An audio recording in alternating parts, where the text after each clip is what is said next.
গল্পের নাম আজকের চেষ্টা। মানবিক স্পর্শ চ্যানেল। ভোরের সূর্য হালকা আলো ছড়িয়ে দিচ্ছে শহরের রাস্তায়। একজন মানুষ ছোট্ট পায়ে রাস্তায় হেঁটে চলছে, পকেটে ভরা স্বপ্ন আর মনোবল। জীবন তাকে বারবার থামিয়েছে। কাজের অভাব, ব্যর্থতা, মানুষদের উপহাস, সবই তার পথে বাধা। কেউ বলে, আজকে তুমি ব্যর্থ হবে, কালও ব্যর্থ হবে।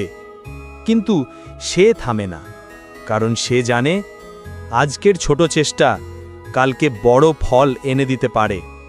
একদিন ভোরে সে বাজারে যায়, ছোট কাজ করতে করতে নিজের স্কিল বাড়ায়। শুনতে শুনতে উপহাস আসে, ক্লান্তি আসে, কিন্তু সে এগিয়ে চলে। রাস্তার এক কোণে ছোট্ট দোকানদার তাকে দেখে বলে, তুমি আজকে যা করছো সেটাই সবচেয়ে বড় শিক্ষা। তার ভেতরে আশার আলো জ্বলে ওঠে। আজকের চেষ্টা হয়তো ছোট, কিন্তু তার মানে বিশাল। আজ সে ভাঙে না, থামে না, হার মানে না।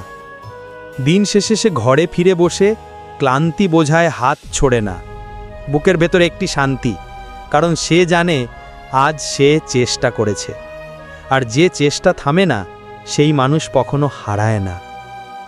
শিক্ষা: আজকের চেষ্টা কখনো ছোট নয়। প্রতিটি পদক্ষেপই জীবনের বড় পরিবর্তনের শুরু।